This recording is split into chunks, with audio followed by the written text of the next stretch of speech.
Pues ya no nos podemos alargar mucho. Ahora sí, ya estamos en vivo, entonces empezamos.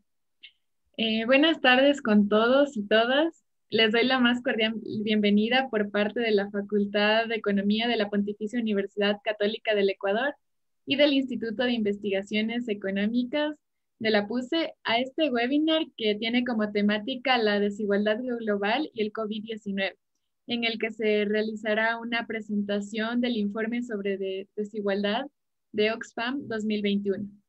Por este motivo nos acompaña el día de hoy Susana Ruiz Rodríguez. Ella es economista, responsable de justicia para Oxfam Internacional.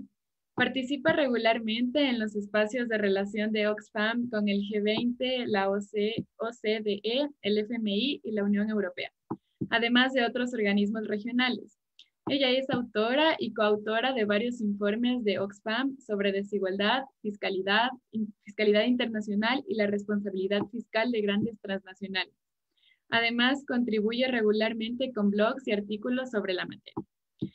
Además, nos acompaña Andrés Mideros Mora. Él es PhD en Economía y Análisis de Política Pública. Cuenta con una maestría del desarrollo y en Política Pública y Desarrollo Humano y actualmente es decano de la Facultad de Economía y coordinador del Instituto de Investigaciones Económicas de la PUC. Y como moderador el día de hoy tenemos a Nora Fernández. Ella es maestra en Economía de la Flaxo, sede en Ecuador, y economista de la Universidad de Guayaquil. Actualmente es docente y coordinadora del área de vinculación con la sociedad de la Facultad de Economía de la PUCE y coordinadora del Observatorio de Política Socioambiental OPSA del Instituto de Investigaciones Económicas de la PUCE. Muchas gracias a todos los que nos acompañan, especialmente a Susana de parte de Oxfam. Y sin más que decir, le cedo la palabra a Nora que moderará el evento. Muchísimas gracias, Alejandra, por tu gentil presentación. Muchas gracias a todas y todos quienes nos acompañan en este evento que busca poner desde la universidad elementos para la reflexión y el debate en torno a una de las problemáticas sociales que se ha constituido en uno de los mayores retos tanto para los gobiernos, para la política económica y para la sociedad. Esto es la desigualdad. Desde el año 2014, Oxfam Internacional presenta su informe de desigualdad en el marco del Foro Económico Mundial. Este informe se ha convertido en un referente para el debate global porque no solo reúne datos y otro tipo de evidencia, sino que nos muestra cómo funciona la desigualdad, cómo se reproduce esta y cuáles son los efectos en el bienestar de la población. Además, este informe es un referente para las propuestas y acciones concretas que se deben tomar a nivel global y nacional. A finales de este año, Oxfam presentó su informe de desigualdad 2021, que aborda los efectos de la crisis generada por la pandemia sobre la desigualdad. Y hoy tenemos el gusto en la Facultad de Economía de la PUCE de que nos acompañe Susana Ruiz, quien, como ya se dijo, es responsable de justicia fiscal de Oxfam Internacional, a quien le cedo en este momento la palabra para que nos comparta los resultados principales de este informe. Susana, tienes la palabra. Gracias, Nora. Es un placer poder estar aquí hoy. Bueno, además porque somos buenas amigas y llevamos mucho tiempo compartiendo muchos de estos debates y parte de todo este inicio del germen de lo que Oxfam quería contar con estos informes sobre desigualdad nació también de conversaciones con muchos economistas, con muchas personas en muchas partes del mundo, y tú sabes que has formado parte también de esta semillita que hemos ido colocando. Es verdad que es un informe que llevamos 7 años presentando. Cada año nos parece que se ha agotado el tema y que casi es inevitable buscar otro enfoque, y cada año nos sorprende o porque los datos han ido empeorando o porque el contexto económico y social en el que nos situamos justifica una vez más el tener que levantar estas temáticas y levantarlo también con una serie de datos que golpeen. Es decir, parte de lo que el trabajo de Oxfam hace es no solamente buscar esas bases metodológicas, sino también contarlo de una forma que nos haga reaccionar y que haga reaccionar a los gobiernos, a los organismos internacionales. Entonces, bueno, uno de los mensajes principales, y volveremos a él al final, es que la desigualdad para nosotros no es inevitable, es el resultado de decisiones políticas y por eso también puede revertirse si se ponen en marcha las decisiones adecuadas. Y en este contexto de urgencia económica, sanitaria, etcétera, es todavía más importante que lo tengamos en cuenta y que pensemos qué modelo de sociedad, qué tipo de reactivación económica vamos a poder reconstruir. Por eso el informe de este año se llama justamente el virus de la desigualdad. Cuando esta pandemia, cuando la crisis de la COVID-19 golpea al conjunto de los países del planeta, en realidad es una pandemia que no golpea por igual, que golpea de una forma mucho más dura, mucho más injusta, mucho más que hace más vulnerables todavía a aquella parte de la sociedad que cuenta con menos recursos, con menos protección, con empleos más precarios y con más dificultad para garantizar un modelo de sostenibilidad. Entonces, desde el conjunto de organismos internacionales sí que hay que decir que en este caso, en esta crisis, ha habido reacciones muchísimo más rápidas. Se hablaba de una reacción que fuera en cantidad, en dimensión y en tiempo suficiente y ágil. Ha habido, comparado con las crisis anteriores, especialmente la gran crisis financiera de 2008, una reacción de los organismos internacionales muchísimo más rápida, pero sigue siendo insuficiente y sigue siendo muy insuficiente todavía en América Latina. Por eso desde el Fondo Monetario Internacional hablaban de una generación perdida. CEPAL ha hablado de 15 años de retroceso, de 15 años perdidos en la lucha contra la pobreza y la desigualdad. Vamos a ver lo que eso significa y por qué por qué estamos hablando de datos que son tan duros. Bueno, el informe de Oxfam que presentamos siempre en enero antes del Foro Económico Mundial de Davos se centra esencialmente en analizar las tendencias de concentración de riqueza a través de los datos de Credit Suisse y de utilizar también las comparativas en cuanto a la evolución de los más ricos del planeta, algo que en inglés es mucho más frecuente hablar de los billionaires, de los 1.000 millonarios, aquellos que tienen patrimonios por encima de los 1.000 millones de dólares. Bueno, una de las cosas que vimos con esta crisis, cuando comparamos los datos entre marzo y noviembre, finales de este año, lo que hemos visto es que la fortuna de los supermillonarios en realidad sí sufrió una caída importante también justo a principios de marzo, en el momento en el que se declaró la pandemia a nivel internacional, que fue el 11 de marzo. Bueno, en ese momento hubo un desplome de las bolsas internacionales, de los mercados financieros, que fue bastante severo y que alcanzó niveles históricos. Nunca se había visto un desplome tan rápido, tan inmediato y tan profundo de una forma en cascada en tantos países al mismo tiempo. Sí que habíamos visto algunas de estas crisis financieras en algunos mercados, pero nunca de una forma en cascada tan rápida. Bueno, lo que es sorprendente es que si ese efecto de la caída de los mercados financieros en el primer momento de la crisis fue muy agudo y por lo tanto tuvo un impacto directo en la valoración de los activos y las fortunas de esos grandes ricos, en realidad lo que hemos visto es que desde marzo, desde el momento en que se declara la pandemia hasta finales de año, la fortuna de estos súper ricos se ha recuperado prácticamente en su totalidad y se sitúan ya prácticamente en los mismos niveles en los que estaban antes de la pandemia. Así que la fortuna de estos 1.000 millonarios, es decir, de las 1.000 personas esencialmente y muy mayoritariamente hombres, que entre el 18 de marzo, cuando hicimos el primer análisis, y el 31 de diciembre, cuando cerramos el ejercicio, durante todo este conjunto, durante este tiempo, han ido recuperando su fortuna y llegan a alcanzar los 11,95 billones con B de dólares.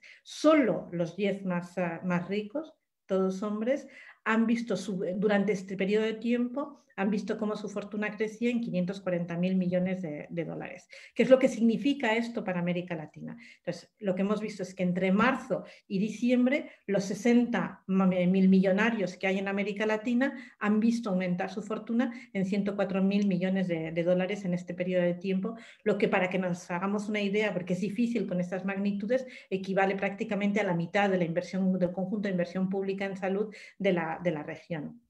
y es muy cercano también, ahora veremos, a los impactos que han tenido los paquetes de estímulo. En el mes de julio, en Oxfam, en América Latina, sacamos un informe que fue un poco el precursor también del enfoque que hemos dado al informe de Davos, de Davos Internacional. Pero en el mes de julio ya queríamos plantear este problema, esta visión en América Latina.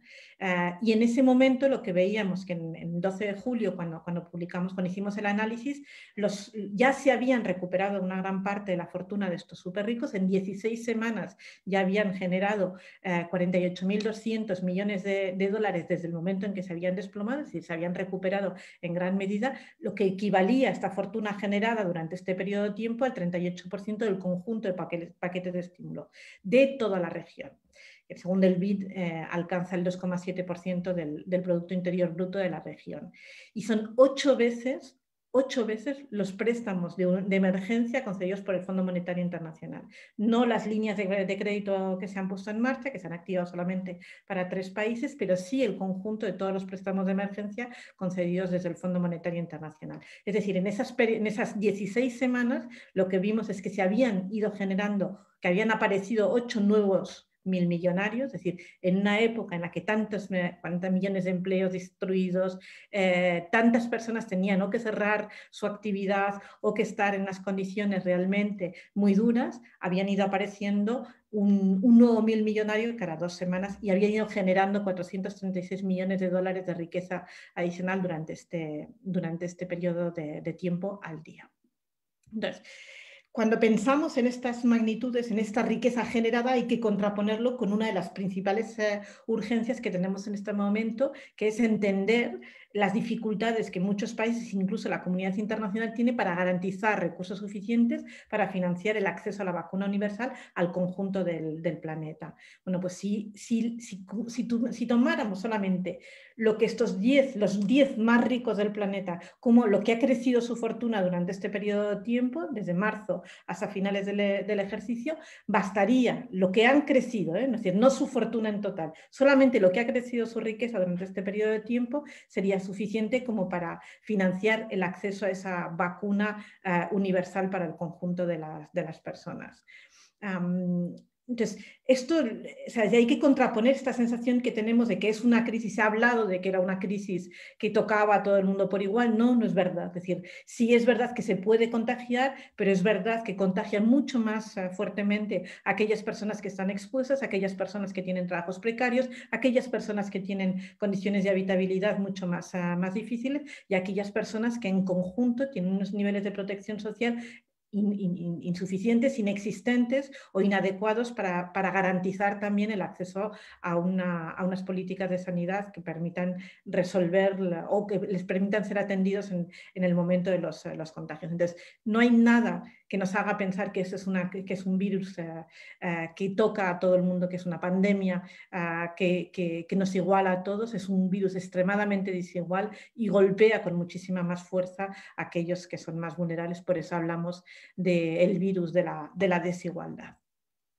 Pero dentro de esa capa de la desigualdad afecta todavía más a las mujeres y en particular a aquellas mujeres también que están en trabajos precarios, que son la gran mayoría. La CEPAL hablaba que estimaba también que el conjunto de la región necesitaba aproximadamente un gasto equivalente al 2,8% para hacer frente a la atención, al conjunto de políticas necesarias de atención básica para responder a esta pandemia. El Banco Mundial calculaba que a finales de septiembre tan solo se habían puesto en marcha o tan solo existían un 0,92% del PIB en cuanto a políticas de transferencia de efectivo directo y de protección de seguridad social para el conjunto de los países. Así que nos encontramos con una crisis que amplifica las necesidades, que se han puesto en marcha recursos importantes, pero que no llegan para cubrir al conjunto de la sociedad y mucho menos a la parte de esa sociedad que se encuentra en unas condiciones muchísimo más duras, especialmente el sector que más ha sido golpeado ha sido el de las trabajadoras trabajadoras domésticas en América Latina suponen el 11,4% de la fuerza laboral y son los sectores que han visto completamente interrumpido su actividad sin ningún tipo de protección, sin ningún tipo de cuidado, sin ningún tipo tampoco de mecanismos de transferencias en muchos de los países como para cubrir esta carencia. Entonces, hicimos una encuesta a muchos economistas de muchos países. No tengo, o sea, sé que hay una parte importante que viene también de América Latina, pero no todos pusieron su nombre, así que no tenemos los nombres de todos, pero sí que hay nombres bastante potentes, y el conjunto de los economistas a los que hicimos esta encuesta lo que reconocen es que hay una preocupación especialmente importante con el impacto que podrá tener la pandemia en el crecimiento de la desigualdad. Si no se ponen en marcha políticas adecuadas, crecerá la desigualdad de ingresos, pero también va a crecer la desigualdad de riqueza, tiene efectos completamente diferentes, y se considera también que tendrá un efecto muchísimo más importante en la desigualdad de género y especialmente la desigualdad racial. Volvemos a decir, nosotros estamos convencidos de que la desigualdad no es inevitable. Por eso, trabajando con el Banco Mundial, lo que veíamos es cómo podemos demostrar que depende mucho de las políticas que se ponen en marcha. Entonces, desde el momento en que se activa esta crisis, si nada sucede y se mantiene la desigualdad creciendo por encima de los 2 puntos porcentuales, lo que se espera es que para 2030 haya 501 millones de personas que vivan en la pobreza con menos de $5,5 diarios. Es decir, que tendríamos para 2030 casi 3.400 millones de personas viviendo en la pobreza. Mientras que si se pusieran en marcha esas políticas de reducción de la desigualdad, se podría reducir en 860 millones de personas el impacto que tendría el número de personas que estén viviendo en la pobreza. Entonces, lo que es fundamental es ver que sí va a tener un impacto fundamental esta pandemia en la pobreza y en la desigualdad, pero la activación de esos paquetes de medidas de políticas sociales podría reducir considerablemente este efecto. Entonces, tenemos que entender también, es decir, cuando hablamos de que no es inevitable, sí que tenemos que recordar que ha habido errores y que se han tomado decisiones en el pasado que son parte, en gran medida, de las causas que hacen que los países estén en una situación de mayor fragilidad en esta crisis. Entonces, parte del análisis que realizamos es la situación, o sea, la capacidad fiscal de los países para enfrentarse a esta crisis y cómo ha evolucionado no solamente la cantidad de recursos que tienen disponibles, sino el modelo de ingresos tributarios que condicionan también no solamente los recursos disponibles, pero quién tiene mayor capacidad para contribuir y cómo de justos o de redistributivos son estos modelos.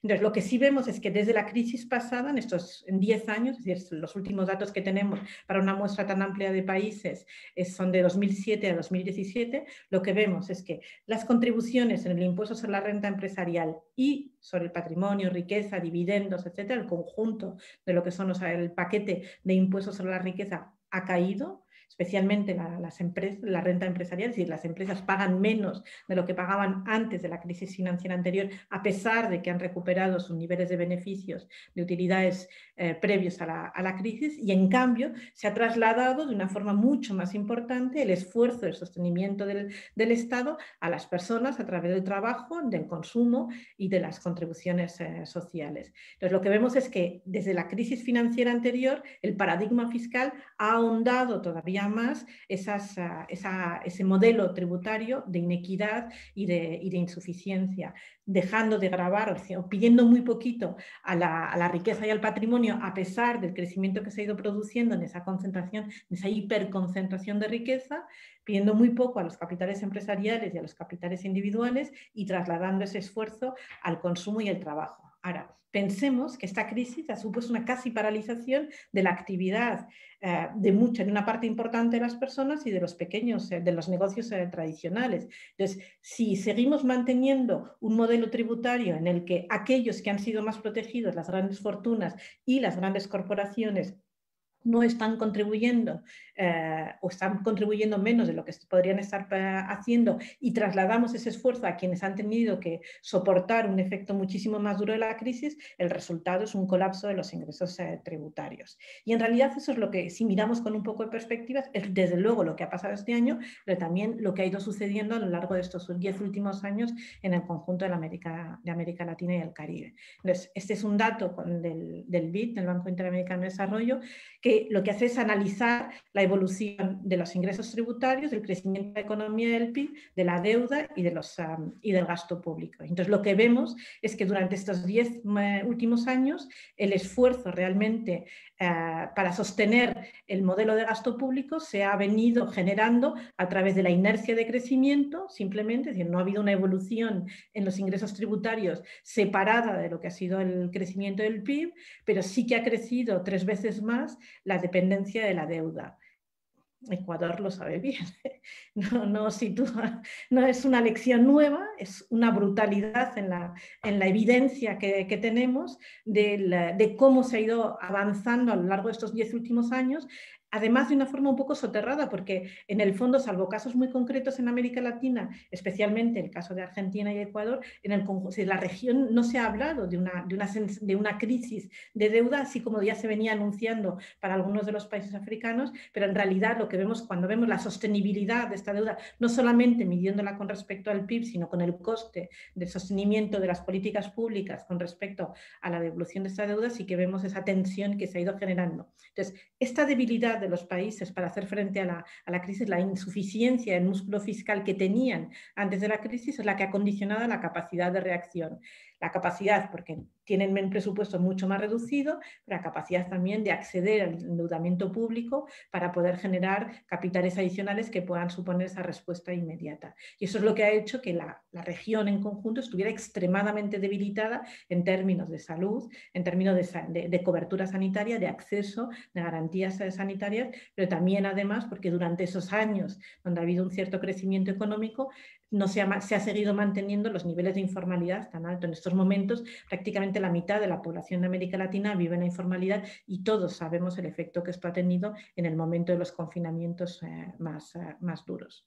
Entonces, el análisis que hacíamos para América Latina es una estimación de que los ingresos fiscales caerán aproximadamente en 2020 unos 113.000 millones de dólares, aún estamos analizando con los datos reales que se han ido generando porque ha habido algunas evoluciones, pero esto viene a ser aproximadamente un 2% del Producto Interior Bruto de la región, es decir, se perderán un 2% del PIB de la región, que equivale a eso, un 59% del gasto en salud de los gobiernos centrales como efecto directo de la crisis. Diciendo además que para algunos países, y es el caso, por ejemplo, de Perú, la crisis llega antes de que llegue la crisis, porque la dependencia y la sensibilidad de determinados mercados en materias primas a China hizo que el contagio se produjera incluso antes de que se empezaran a notar los efectos de la crisis sanitaria. Entonces, en febrero ya estábamos viendo un desplome de los ingresos tributarios en algunos países como efecto de contagio de lo que estaba sucediendo en China, pero también es una de las causas de estas caídas tan importantes. El Fondo Monetario esta semana hacía unas previsiones un tanto optimistas, o sea, menos pesimistas para el caso de Perú, México, Colombia y Brasil. A mí en el caso de Perú y México me siguen pareciendo bastante difíciles de sostener. Bueno, el otro elemento, y Nora sabe que es una de las agendas más importantes en las que estamos trabajando desde Oxfam y yo en particular, una de las razones por la que esa fragilidad fiscal se manifiesta en las regiones es por el coste de la evasión fiscal. Si calculamos que los paquetes del conjunto, los paquetes de estímulo alcanzaban el 2,7% del PIB de la región, la CEPAL calcula que el fraude fiscal cuesta un 6,1%, es decir, se pierde por fraude fiscal el doble de lo que el conjunto de los paquetes de estímulo de los organismos multilaterales y de los gobiernos han puesto en marcha durante este periodo de tiempo. Por cada dólar que entra o que sale de la región en inversión extranjera directa, salen 5 a través de los paraísos fiscales.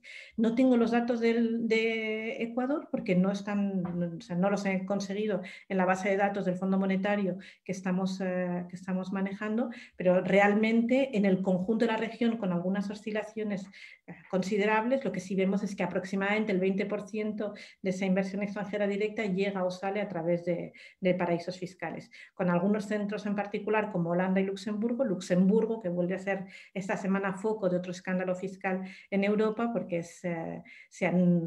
periodistas como Le Monde han analizado la base de datos de Luxemburgo, de registros de empresas, y se encuentran con una cantidad creciente de sociedades pantalla en Luxemburgo durante estos últimos años, a pesar de todas las agendas internacionales. El otro elemento que tenemos es que nunca podremos hacer frente a una crisis de ingresos fiscales, además por el problema de la evasión fiscal, si no tenemos en cuenta la necesidad de modernizar los diseños tributarios para hacer frente a la nueva realidad empresarial.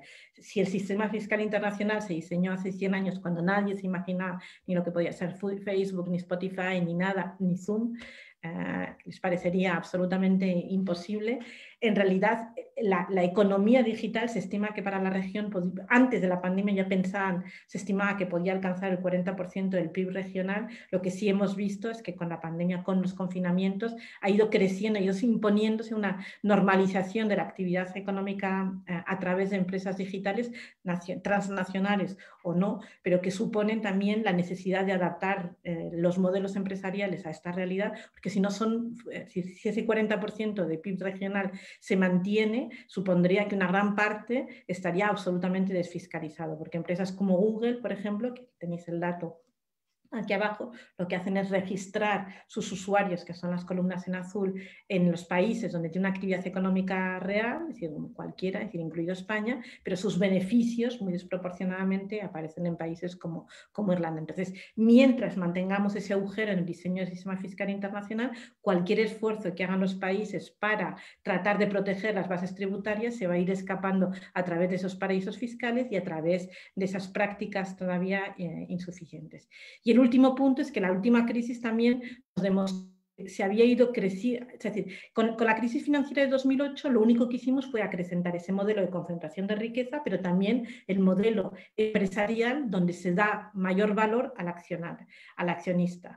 Entonces, analizamos algunas de las empresas españolas del IBEX 35, las 35 empresas españolas de mayor cotización bursátil, todas o casi todas ellas con una amplia y reconocida presencia en América Latina y el Caribe, y lo que hemos visto es que durante ese periodo de tiempo creció los beneficios empresariales un 71%, crecieron la distribución de dividendos en un 83%, los salarios, remuneraciones, especialmente a los altos ejecutivos, en un 30%, pero cayó en la contribución de impuestos.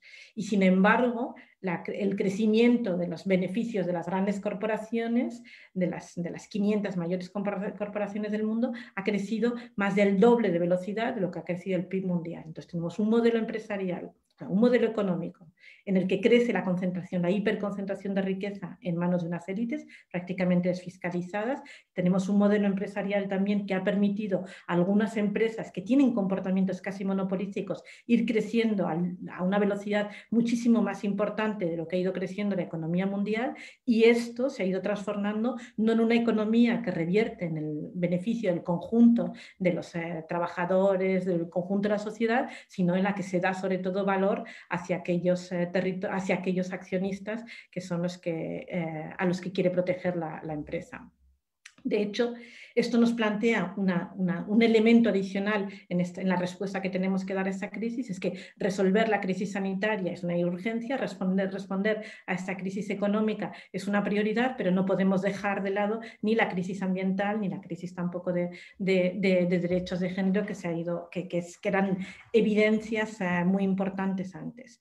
Un análisis que hacíamos de las principales empresas francesas lo que nos demuestra es que si simplemente hubiesen distribuido un 30% como máximo de sus beneficios, con el resto de los beneficios generados y los impuestos que se hubiesen ido acumulando o que se hubiesen ido recaudando, lo que se hubiese conseguido es recursos suficientes como para financiar la transición energética de todas estas empresas. Entonces, ese modelo empresarial de hiperacumulación además genera es decir, un problema fundamental, y es la no disponibilidad de las empresas, de estos grandes grupos, de recursos suficientes para afrontar también esta crisis energética. Entonces, parte de las soluciones que planteamos es que esto no puede ser, esta crisis y toda la oleada de nuevos fondos que se han ido poniendo en marcha, especialmente en países como Estados Unidos y ahora en la Unión Europea, no puede ser un cheque en blanco al capital. Hay que intentar revertir ese modelo que permite esa doble acumulación en individuos y en grandes empresas de gran capital.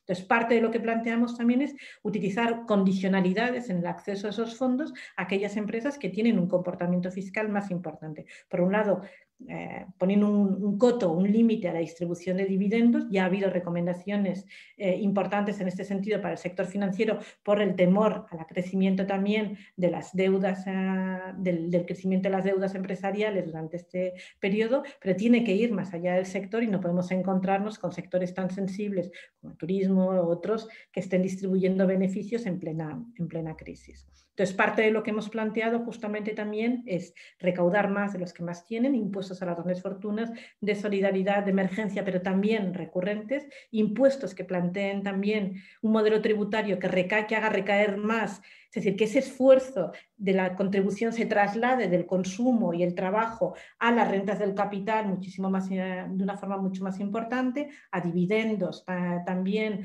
al patrimonio neto, a las herencias, etcétera, todo, y a la propiedad, es decir, todo el conjunto de activos que suponen las fortunas, el patrimonio de las personas.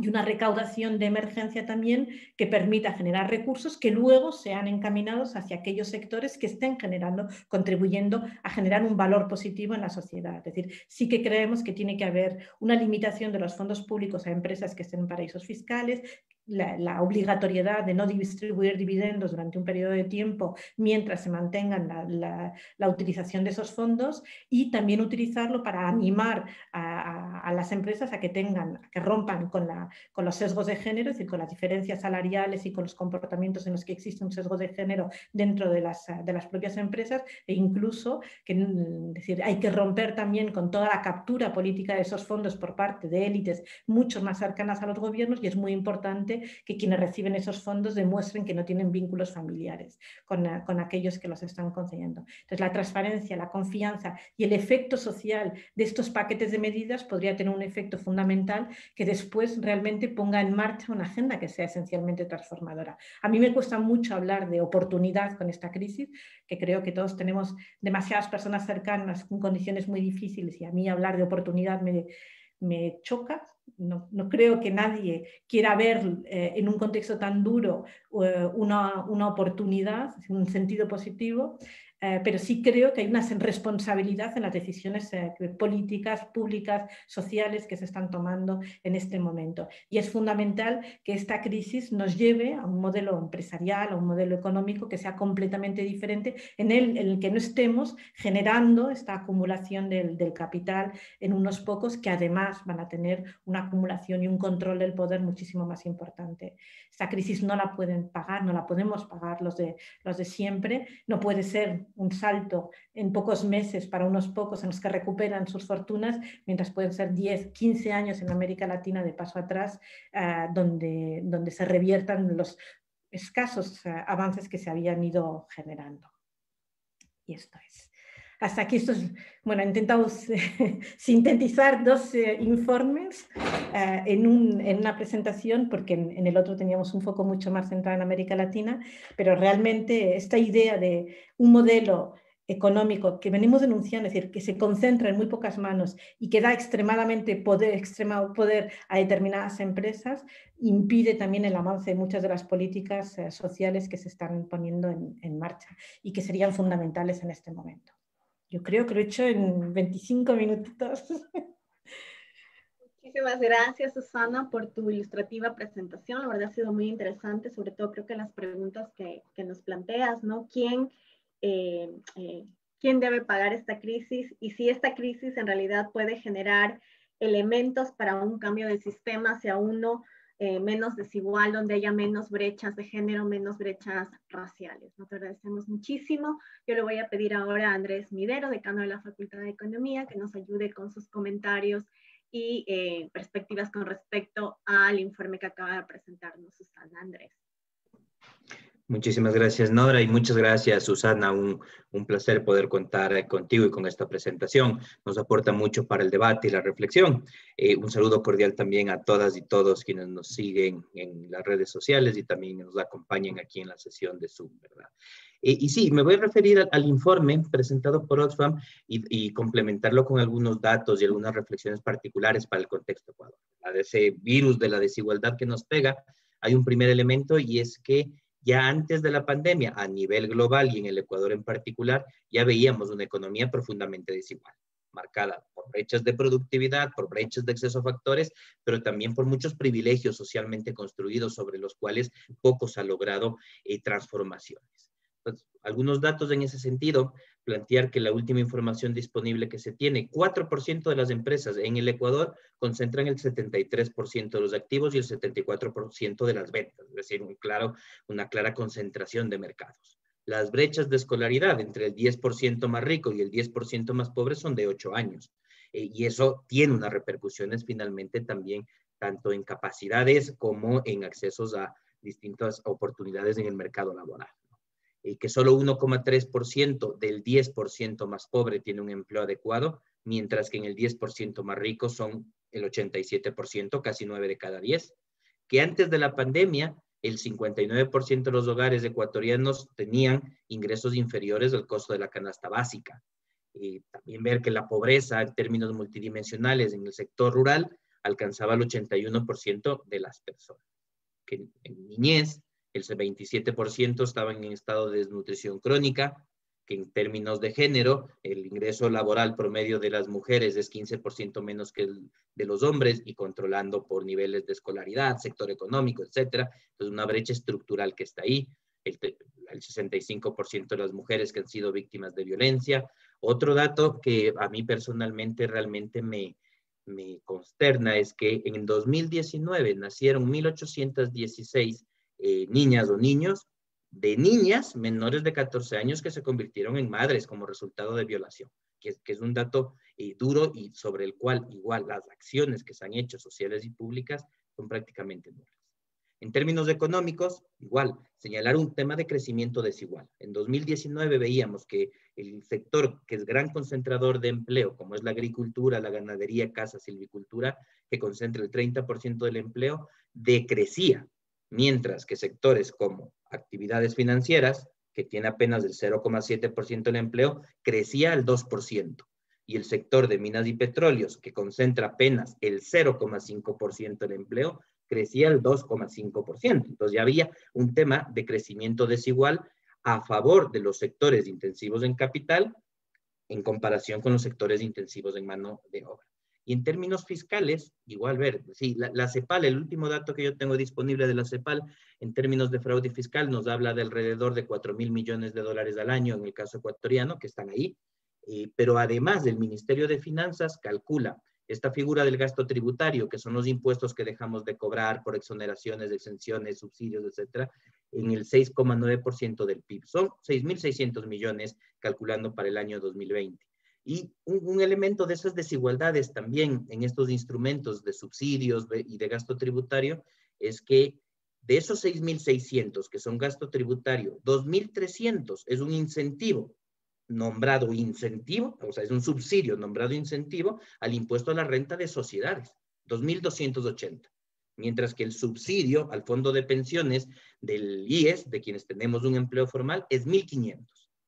Y las pensiones no contributivas que se dan a adultos mayores pobres extremos es apenas 460 millones de dólares. Entonces también todos estos instrumentos de política fiscal que llaman a la redistribución son absolutamente regresivos en el caso ecuatoriano. Un dato también en términos económicos, en 2019 la economía del país creció apenas 0,1%, casi que estancada. Pero la banca privada ganó más de 600 millones de dólares, 0,6% del PIB. Y en 2019, que la economía se proyecta que cayó en 9,5%, la banca privada ganó 200 millones de dólares. No son los únicos, sin duda. También hay empresas de telecomunicaciones, comercialización en línea, comercializadoras de alimentos, pero justamente viendo las necesidades fiscales que se tienen, estos 200 millones que ganó la banca privada en 2020, en medio de la pandemia, es el monto necesario para poder financiar el plan de vacunación del 60% de la población ecuatoriana. Y poco se ha hecho en términos de recaudación para poder atender la crisis. Y frente a esa realidad que era antes de la pandemia lo que hizo fue exacerbar esas desigualdades. Contabilizamos en el país 37,000 muertes en exceso.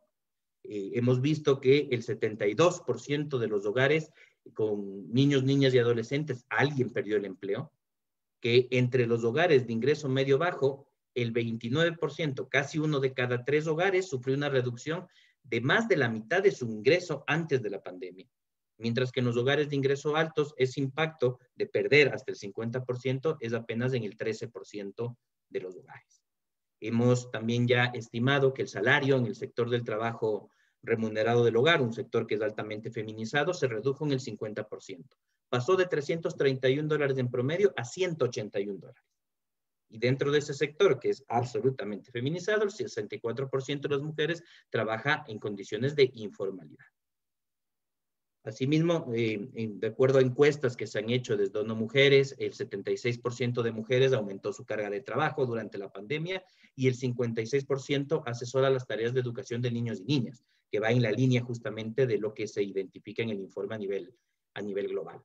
Y lo que también encontramos es que en los hogares de ingreso bajo, apenas el 25% de personas que tuvieron síntomas de COVID accedieron a una prueba. 1 de cada 4 en los hogares pobres. Mientras que en los hogares de ingreso alto, ese porcentaje llegó a cerca del 70%. Es decir, justamente una pandemia, un virus que no nos afecta por todos por igual, porque unos acceden a pruebas, a tratamientos y otros no. También hemos visto en términos de niñez que el 28% de niños y niñas menores de 5 años suspendieron sus vacunaciones propias de la edad, con ese riesgo que ya existía antes de desnutrición crónico que se va incrementando por los efectos de la pandemia. También hemos visto que de quienes acceden a educación en hogares de ingreso bajo, el 84% de niños, niñas y adolescentes lo hace a través de un teléfono, mientras que en los hogares de ingreso altos el 70% lo hace con una computadora o algo similar. Entonces se van aumentando esas desigualdades que ya existían antes. Y lo peligroso de esta crisis que tenemos con estos últimos datos es que además de las afectaciones de empobrecimiento actual, de aumento de desigualdades, estamos perdiendo capacidades para el futuro. Si ya teníamos 1 de cada 3 niños y niñas malnutridos y ahora han suspendido la vacunación, y luego los niños más en edad escolar no acceden a la escolaridad por falta de conectividad o lo hacen a través de un teléfono que difícilmente logra resultados de aprendizaje, estamos condicionando las capacidades futuras de desarrollo que tiene el país y son elementos muy graves. Y ahí la conclusión es evidente, el problema son las desigualdades. La pobreza es una consecuencia de esto, fruto de exclusión, no es de resultados propios y decisiones libres, sino claramente por elementos de exclusión en términos económicos y sociales que son muy fuertes. E incluso en la capacidad de enfrentar el aislamiento, como ya lo hemos dicho, llegan a que en un hogar en condición de pobreza o de bajos ingresos, la decisión era quedarme en casa sin tener que comer o salir y exponerme al virus, ¿verdad? Y eso finalmente termina rompiendo a la sociedad, porque se ven esas desigualdades y se hicieron ya llenas de indignación. Lo propio en la capacidad de recuperación, cuando vemos que unos se logran recuperar más rápido que otros frente a una pandemia que supuestamente nos afecta a todas las personas, empiezan a generar estos rompimientos de la sociedad en términos de cohesión que son muy peligrosos. ¿A dónde regresar a ver? A la relevancia de los estados fuertes, creo que ha quedado claro, en términos de capacidades, claro está, con financiamiento, con herramientas de política pública, con presencia territorial, descentralización del poder público, planificación, y un claro rol de redistribuir la riqueza. Creo que eso ha quedado demostrada la importancia de contar con estados y con gobiernos con las capacidades suficientes para poder responder a este tipo de necesidades sociales. Porque lo que queda claro también es que ese dogma de libre mercado no funciona, no solo por las ya tradicionales y ortodoxas fallas del mercado, sino porque ahora vemos que inclusive el mercado se paraliza y que es absolutamente incapaz de garantizar el bienestar de las personas. Sin duda, si hablamos también de un rol del Estado, es un tema de democracia y de mejorar las democracias para que esos estados funcionen funcionen adecuadamente. Y ahí hay un elemento de cambio institucional profundo, sobre todo contexto ecuatoriano, contexto latinoamericano, en poder efectivamente poner las instituciones públicas al servicio del bien común, al servicio de quienes más lo necesitan, de poder consolidar sistemas de protección social que son mínimos en el caso de Ecuador. La extrema riqueza, en este sentido, es una limitación. Y creo que hay que afrontar esa discusión. Y el informe de Oxfam justamente motiva esas reflexiones. La desigualdad es el problema. ¿Y por qué? Porque la extrema riqueza restringe las capacidades de poder generar una sociedad que se desarrolle con mayor equidad. Y porque llega un punto en que esa acumulación de recursos es ineficiente y es inequitativa, aún evaluándola desde ahí. Pasando un umbral, los recursos que se acumulan en exceso dejan de ser productivos, no generan valor social y además restringe la posibilidad de participar de otras personas. ¿Hacia dónde ir? Acuerdos globales de fiscalidad y financiamiento son evidentes. En el caso ecuatoriano, el FMI insiste como condición a las líneas de financiamiento una agenda de austeridad en el país que es incoherente incluso con los propios mensajes del FMI hacia el mundo de mantener estímulos fiscales. Pero eso requiere acciones globales para incidir en una reforma de financiamiento global del tamaño de lo que fueron los acuerdos de Bretton Woods cuando se creó justamente el FMI y el BIRF, hoy en día Banco Mundial, y replantearse esas instituciones para que efectivamente sirvan al desarrollo. Y eso es un trabajo colectivo, digamos, a nivel global. Y finalmente, con esto cierro mi comentario, dada la coyuntura electoral también que estamos en este momento en el Ecuador, que sobre esto hay que hablar de las preferencias de la sociedad, y creo que los resultados electorales que hemos tenido muestran una conciencia de esta situación de desigualdades y se expresan mayoritariamente por sociedades más justas. Un 68% de los votos que se dieron como una aproximación fueron justamente hacia programas de gobierno pro derechos y pro redistribución,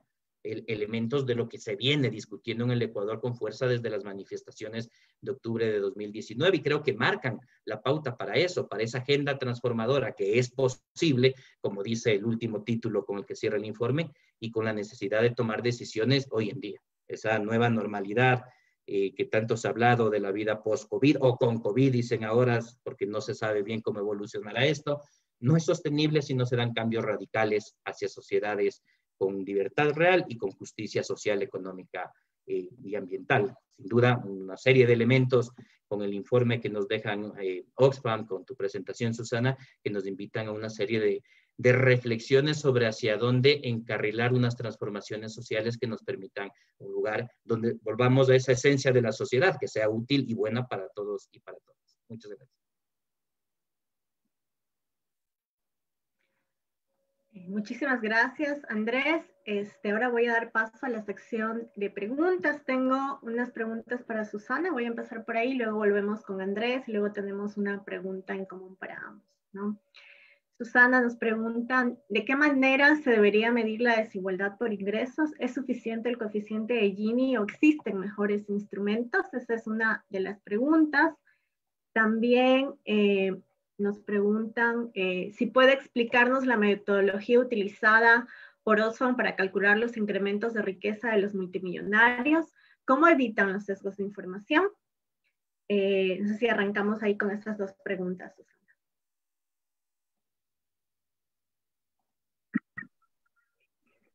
La medición, utilizar el Gini o no bueno, los economistas, o sea, es insuficiente. Gini no nos da toda la información y se pierden los extremos. Entonces, claro, es decir, en una sociedad en la que los extremos se encuentran en posiciones que cada vez se amplían más, es decir, no solamente por los niveles de pobreza de los más vulnerables, sino por la hiperconcentración, no del 1%, sino del 0,001%, Gini no siempre nos mide de forma suficiente estos datos. Pero tampoco se han encontrado muchas soluciones adecuadas. Se utiliza uno de los otros indicadores que se utiliza, es el índice el coeficiente de Palma, que lo que hace es ver la evolución hacia dónde va el 10% de la parte del ingreso nacional bruto hacia el 10% más rico comparado con el 40% más pobre de la población. Entonces, ahí ya lo que estás viendo es de la riqueza nacional, qué parte va al 10% más rico, qué parte va al 40%, la siguiente capa más pobre de la población. Ahora, ¿eso es suficiente? Pues sigue sin demostrarnos todavía de forma adecuada, sin ayudarnos a medir ese 1%. También porque, y es una de las razones por las que empezamos hablando en el primer informe de Davos de concentración del problema de la desigualdad de riqueza, porque la desigualdad de riqueza tenía hasta ahora una deficiencia muy importante en los trabajos de los expertos, estaba mucho menos presente por la falta de datos, hasta que llegó Tomás Piketty y nos empezó a generar una base de datos absolutamente increíble en la Escuela de Economía de París, pero y os animo a verla, el World Inequality Lab, pero en realidad medir la concentración de riqueza siempre, o sea, ha sido mucho más difícil hasta ahora. Para nosotros es un elemento mucho, o sea, al menos tan importante. La desigualdad de renta lo que nos está hablando es de esa dificultad en las condiciones de mercado para las dificultades o las disparidades en las condiciones de mercado de trabajo especialmente. La desigualdad de riqueza nos está dando una información completamente diferente que tiene mucho más que ver con la concentración y con la utilización del poder, y también que tiene que ver con la desigualdad intergeneracional que se está produciendo. Entonces, creo que parte de los retos que tenemos en estos momentos es combinar esos análisis de rentas, con desigualdad de rentas de consumos, pero también de riqueza, para tener una foto mucho más clara de aquellas partes de la sociedad que hasta ahora no estaban reflejadas en los indicadores o en los análisis. De hecho, también es uno de los problemas que tienen los propios ODS y Naciones Unidas para poder medir realmente la evolución o el grado de cumplimiento de la Agenda 2030. Por eso en Oxfam nos inventamos una cosa que era la calculadora de la desigualdad hace 4 años, así aproximadamente, que lo que medía era, o sea, utilizaba también los datos de encuestas de los hogares para ver dónde se situaba cada uno en función de los niveles de renta y lo comparaba con un decil onceavo que inventamos, es una metodología también y datos que trabajamos con CEPAL, pero que en realidad comparamos con los rendimientos de la riqueza generada del 1% de los más ricos. Es decir, que hicimos una combinación, si queréis, en el que comparábamos ese rendimiento de la riqueza de los más, de los más ricos, de aquellos que tenían capitales o patrimonios por encima de los 30 millones de dólares, con los rendimientos del trabajo del conjunto de la sociedad, para demostrar, bueno, pues que las disparidades son brutales. Y calculábamos que alguien que en Honduras era el país donde había unas brechas más grandes, que estuvieran los niveles de ingresos más bajos, tardaría más de 500 años en generar ingresos suficientes como para comparar a lo que alguien en ese onceavo decil que habíamos inventado podía estar generando en apenas un mes. Entonces, es decir, creo que parte de los problemas que tenemos es que los indicadores no sirven. Y eso es una de las razones también por las que intentamos publicar este informe, donde poníamos el foco con datos más duros así, comparando, es decir, hablamos en el primer informe de que las 85 personas más ricas del planeta concentraban tanta riqueza como los 3.500 millones de personas más pobres. El objetivo para nosotros ha sido agitar parte del debate público, político y social para poder demostrar que esa realidad era mucho más difícil de lo que medidas o indicadores como Gini nos podían estar dando. Entonces, por eso cuando empezamos a trabajar estos datos, como no teníamos ni acceso a todas las fuentes ni metodologías suficientes, empezamos a comparar en aquel momento los datos de Credit Suisse, que es la base de datos sobre distribución de la riqueza que hay todavía más amplia y una de las bases de datos más imperfecta, pero todavía más completa que tenemos, los comparamos con los de los supermillonarios. Entonces, ¿de dónde salen estos supermillonarios? Entonces, estos son publicados por Forbes, la publicación norteamericana. Forbes, o sea, entrar forbes.com, lo que hace es publicar día a día el estado de la riqueza de las personas que tienen patrimonios por encima de los 1.000 millones de dólares. Entonces, es una actualización diaria porque la mayor parte del patrimonio de estas personas tiene que ver con sus estados financieros, lo cual significa que depende de las cotizaciones bursátiles. Entonces, con una serie de metodologías, Forbes calcula diariamente, pero también Bloomberg y otros, calculan lo que es la fortuna diaria y la evolución de estas fortunas. Entonces, nosotros lo que hacemos es partir del informe anual de Forbes y compararlo con distintos momentos del año. Entonces, el informe anual se publica, este año será el año pasado era el 18 de marzo, pero aproximadamente es ahí a mediados de marzo.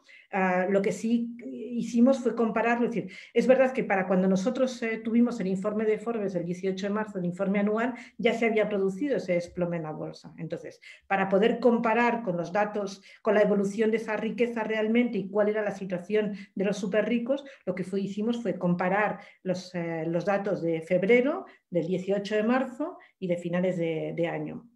De finales de año simplemente la actualización diaria de estos súper ricos, 18 de marzo es el informe anual de Forbes y lo que hicimos fue trabajar con ellos para tener acceso a los datos del mes de febrero. Pero eso es una fortuna estimada en función del valor financiero de esas fortunas que representan la mayor parte de sus patrimonios. Entonces, ahí no hay una cuestión de sesgos, es decir, es verdad que no toda la riqueza está recogida, pero sí la mayor parte de esa riqueza, básicamente porque aunque esa riqueza no esté declarada incluso muchas veces a las propias haciendas o a los propios servicios de rentas de cada uno de los países, los superricos sí tienen ganas de mostrar al resto del mundo esas fortunas y competir entre ellos casi obscenamente por quien tiene un yate más grande o por cómo se sitúan cada año.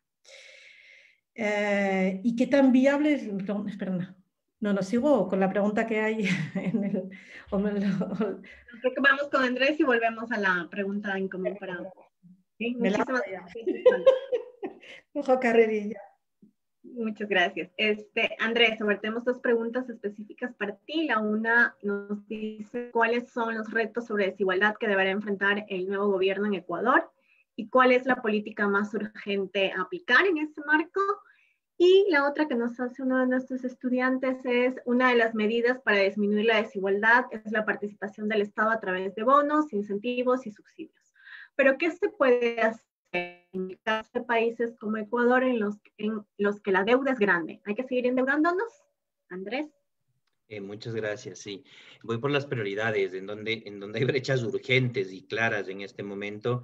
Yo los veo en tres ámbitos, donde siempre han estado, pero que ahora son más fuertes. La salud, y en términos del acceso a la salud, es el acceso a las vacunas, es el acceso a pruebas, es el acceso también a mecanismos bioseguros para que la gente pueda retomar sus actividades productivas. Eso es un primer elemento. Eso requiere unos financiamientos para todo el plan de vacunación, para el plan también de pruebas masivas que es urgente y es indispensable. O sea, yo comparto mucho la visión de que la única forma de pensarnos una reactivación económica y intentar volver a una normalidad de que se active la sociedad es controlando el virus, aprendiendo a vivir con él y controlándola para no morirse por él. Entonces esa es la prioridad número uno. Y lo que vemos es que las brechas de acceso generan unas desigualdades que llegan al extremo de poner en riesgo la vida de unos por falta de recursos frente a otros. Entonces esa es la brecha número uno. La segunda es la educación, que tiene que ver con el futuro de esas capacidades, porque lo que estamos viendo es que,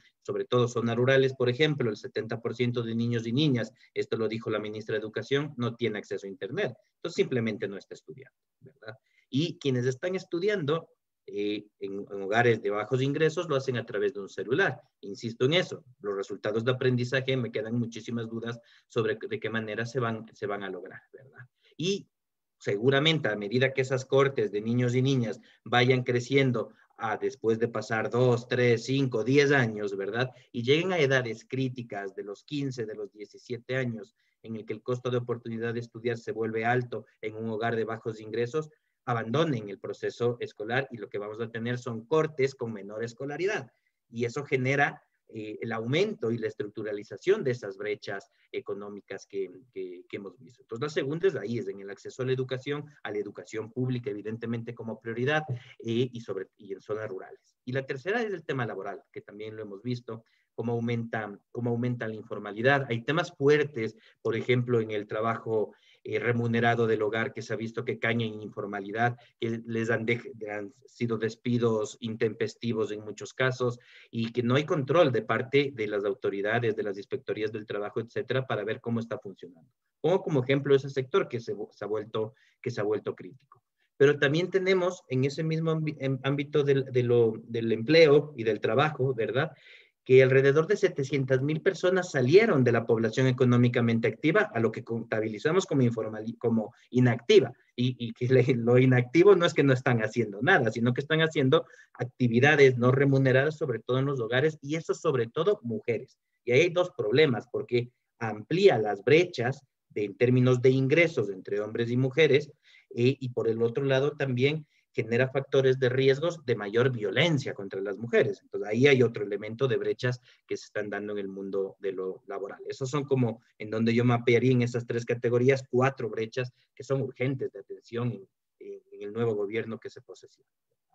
Y la otra pregunta en términos de dónde financiar esto y la deuda, aquí algunas reflexiones. En lugar, mi posición va en términos de revisar los 4.000 millones de fraude fiscal que existen al año, los 6.000 millones de gasto tributario que hay que evaluar qué genera valor social y qué no, esos 2.800 millones que van al impuesto de la renta de empresas, me quedan dudas de cuánto empleo trabajan, de si generan valor agregado, etcétera. Entonces hay que evaluarlos, y tienen 5.000 millones en subsidios. ¿Qué quiero decir con esto?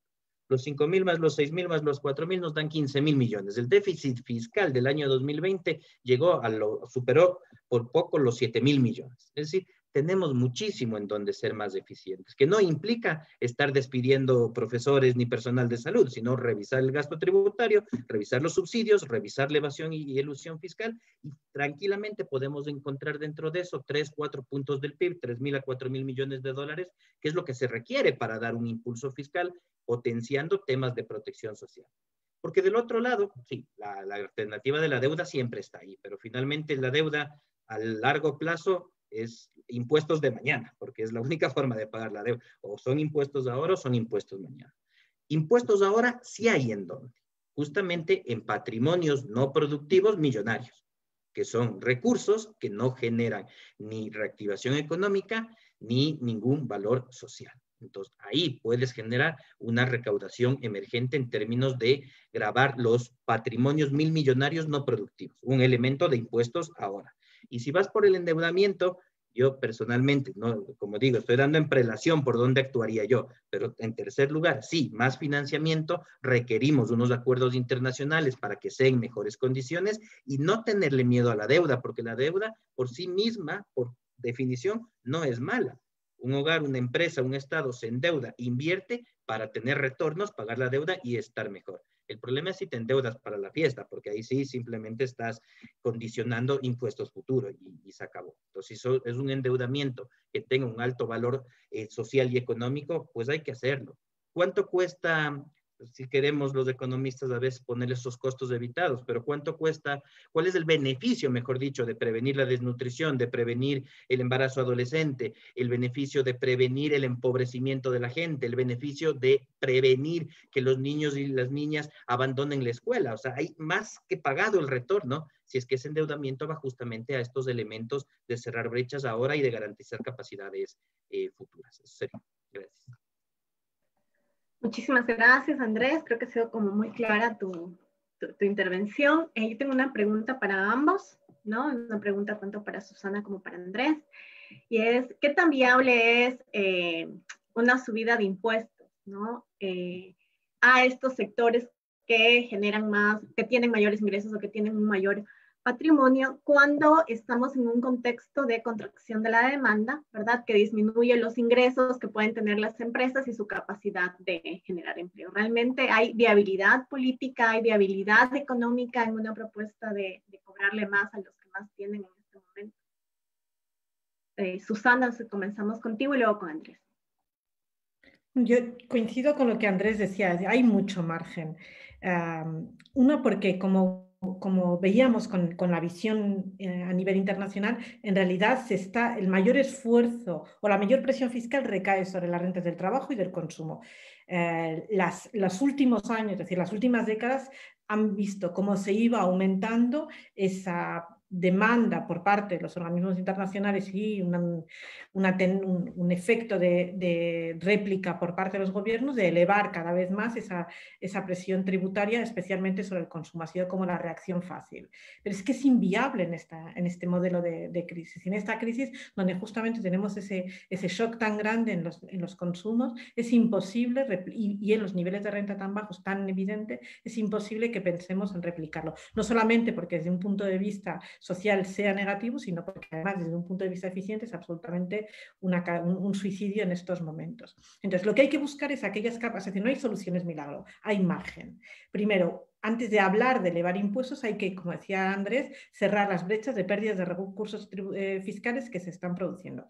El costo de la evasión fiscal, el costo de la no recaudación por sectores como el digital, que supone unas pérdidas importantes para la mayor parte de los países, y ya haya un plan de trabajo amplio desde la OCDE en este sentido, con iniciativas también en otros países, como en el caso de España, de impuestos temporales.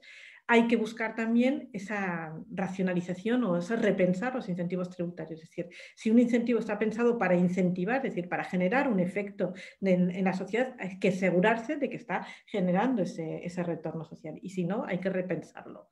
Hay que repensarlo porque tenemos recursos extremadamente escasos en este momento. Y el riesgo y una de las preocupaciones que hemos tenido también en los análisis que hemos hecho estos últimos años es que una gran parte de estos mal llamados incentivos tributarios en realidad tienen más que ver con intereses creados y con captura de determinados sectores cercanos a los ámbitos de poder, más que con la necesidad, con el resultado, con el impacto positivo que se están generando. Entonces hay todo un movimiento también de recomendaciones en este sentido, de revisión de estos incentivos tributarios y de buscar mínimos para elevar la tributación de estas grandes corporaciones, incluso que supongan además también un efecto de reducción de la utilización de los paraísos fiscales. Entonces hay iniciativas muy importantes, algo tan radical como pensar un tipo mínimo en la tributación empresarial en cada uno de los países en los que esté operando la empresa, incluidos los paraísos fiscales, que supongan que al menos los países no estén compitiendo entre ellos, porque estos incentivos tributarios además generan un efecto muy perverso, y es que ponen a los países a competir para ver quién tiene intereses más, quién está dando más cuál es el mejor postor por el que la empresa que está ofreciendo esa inversión puede estar apostando. Entonces, hay iniciativas en este sentido que van a frenar esa evasión fiscal, que a repensar los incentivos tributarios para ese retorno social. Y por otro lado, es decir, un pensamiento incluso mucho más radical, que es establecer un tipo mínimo en la tributación empresarial que suponga elevar, es decir, que no haya situaciones de empresas que están pagando menos de un determinado volumen en cada uno de los países. Y reconsiderar también sectores infragravados como el digital, que se han aprovechado de todos estos vacíos. Entonces, hay que mirar con lupa en estos momentos quiénes son aquellos sectores, aquellas actividades, aquellos individuos que han sido menos golpeados. Entonces, volvemos a lo mismo, es decir, si tenemos esa recuperación en K de la que se está hablando, es decir, en un momento primero de la crisis parecía que iba a haber un desplome, pero un rebote, un efecto de rebote, de boomerang casi muy rápido, lo que estamos viendo en estos momentos es que es mucho más duro, mucho más lento, y que además está generando estas dos reacciones completamente contrapuestas. Una élite a la que le va muy bien, una minoría, y una parte de la sociedad que va a sufrir un efecto a quien se le está exigiendo muchísimo más. Entonces hay que identificar quiénes son esta parte de la sociedad que está sufriendo menor impacto. Uno de los análisis que hacíamos también sobre las 100 empresas más importantes en Estados Unidos nos demostraba que 32 de ellas habían generado recursos extraordinarios durante esta pandemia, que había empresas que estaban creciendo por encima de un 50% durante la pandemia, empresas del sector financiero, empresas digitales, desde luego, y muchas otras empresas. Entonces, lo que calculábamos es que estas 32 empresas podían estar generando, es decir, si se grabaran sus resultados extraordinarios, podríamos estar recuperando 100.000 millones de dólares adicionales en impuestos. Entonces, ¿qué estamos planteando? Que hay que identificar, mirar con lupa esos sectores infragravados, pero que además coinciden con los sectores que menos han sufrido el efecto de la crisis de manera general, y buscar un efecto inmediato impuestos no tradicionales o mecanismos no tradicionales que puedan suponer impuestos de solidaridad sobre la riqueza. Es el caso de Argentina, que ya ha dictado en diciembre un impuesto de solidaridad, un aporte extraordinario de las grandes fortunas sobre el impuesto al patrimonio que ya existía entre un 2 y un 3,5%. Se empezará a recaudar antes del 30 de marzo.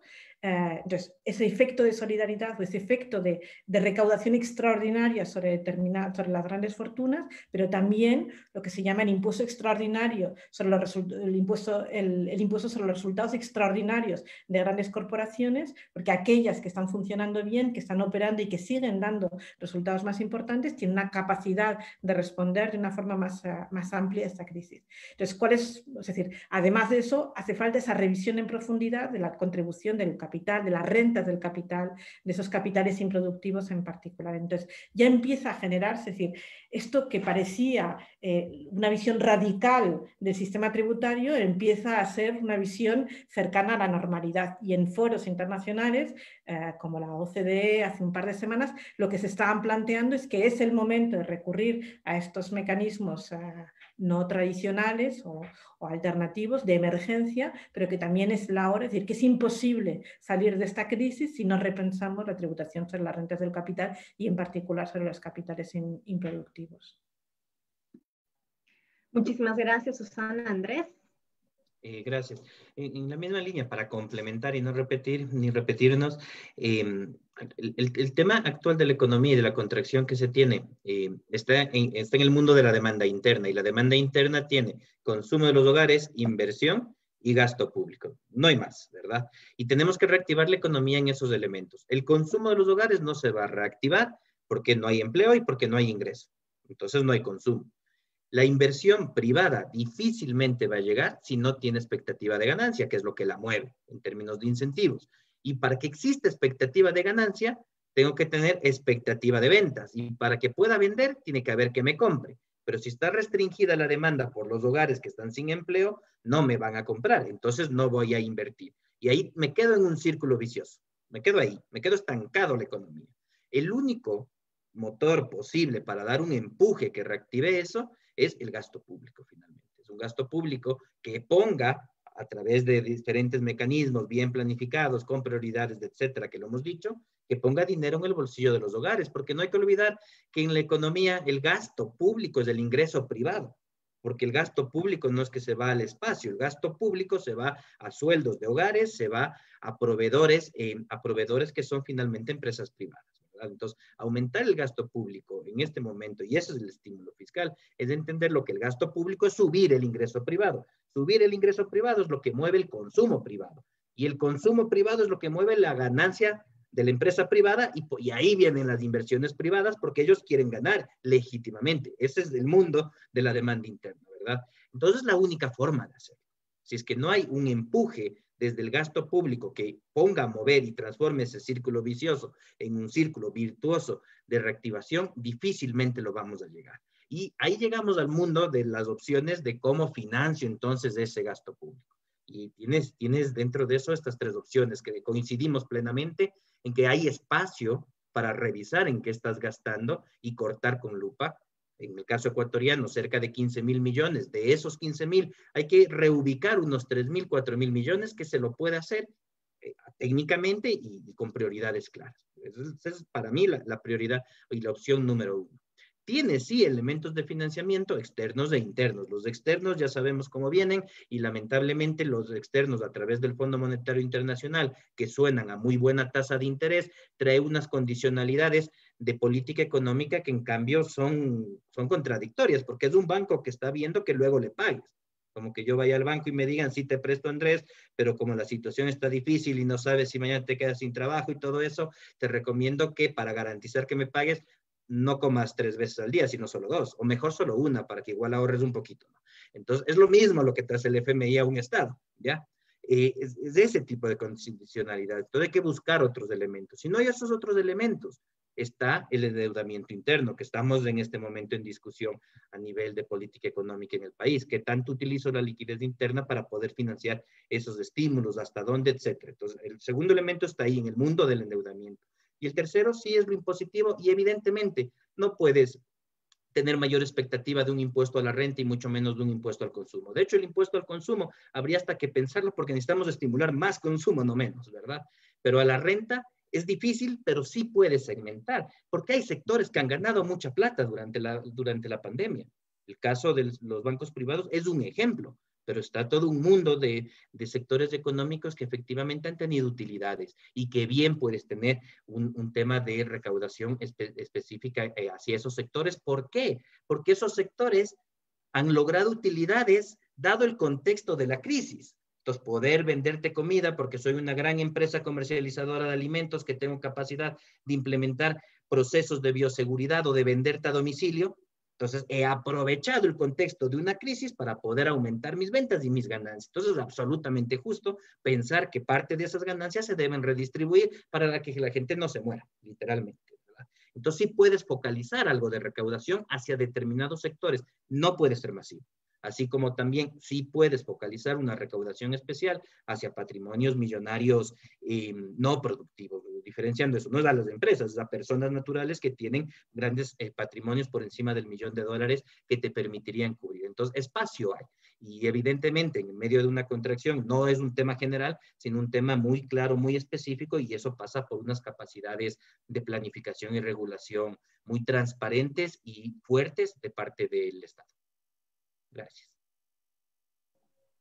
Muchísimas gracias, Andrés. Yo creo que la presentación de ambos ha sido muy ilustrativa, muy clara, ¿no? Yo, para finalizar con este conversatorio tan rico que hemos tenido, creo que podemos resumir lo que se nos ha dicho aquí en que la desigualdad es un problema histórico, es un problema estructural que hace que no afecte la crisis generada por la pandemia, no nos afecte a todos por igual, ¿no? Como circula un poco por las redes, estamos todos en el mismo mar, pero no todos bajo las mismas condiciones, no estamos usando todo el mismo tipo de embarcación para nadar en medio de la crisis. Y ahí eso nos lleva a este reto de discutir quién paga la crisis o quién financia la recuperación. Y eso en el caso de América Latina, y bueno, nos lo ha dicho Susana, en el caso global y en el caso ecuatoriano en particular, significa poner como eje de debate central el tema de la fiscalidad, nuestro modelo de fiscalidad. Y eso significa discutir los incentivos, el gasto tributario, eso significa discutir los impuestos sobre los patrimonios, ¿sí? De manera tal que aquellos que están ganando a partir de la crisis puedan contribuir al bienestar social que se está viendo afectado por la crisis de la pandemia. En el caso del Ecuador particular, creo que está clarísimo, no importa quiénes queden al final en la segunda vuelta electoral, este tiene que ser un eje central del debate que van a tener los candidatos. No se puede quedar por fuera la discusión sobre el modelo económico y el modelo empresarial que genera tanta concentración y que genera un mercado bastante monopolizado. Este es un eje de debate que creo es una tarea para los candidatos, pero también es una tarea para los diferentes actores sociales, es una tarea para nosotros como universidad, como instituto de investigaciones. Las puertas están abiertas, vamos a seguir generando espacios para este debate tan central para el futuro de la economía del país y para esta recuperación económica que ya se pone sobre la mesa, ¿no? A partir de este año y el siguiente. Con eso yo quiero agradecerles muchísimo, sobre todo a Susana, que ha hecho un esfuerzo casi a su medianoche para conectarse y acompañarnos el día de hoy. Te agradecemos muchísimo, esperamos poder seguir contando contigo en este debate que se va a abrir, me parece, en torno a la segunda vuelta. Y Andrés, también muchísimas gracias por tu participación el día de hoy. Con eso nos despedimos. Muchísimas gracias a todos y todas quienes se conectaron esta tarde. Muchas gracias, Nora. Y muchas gracias, Andrés, por la invitación. Muchas gracias, un gusto. Un abrazo.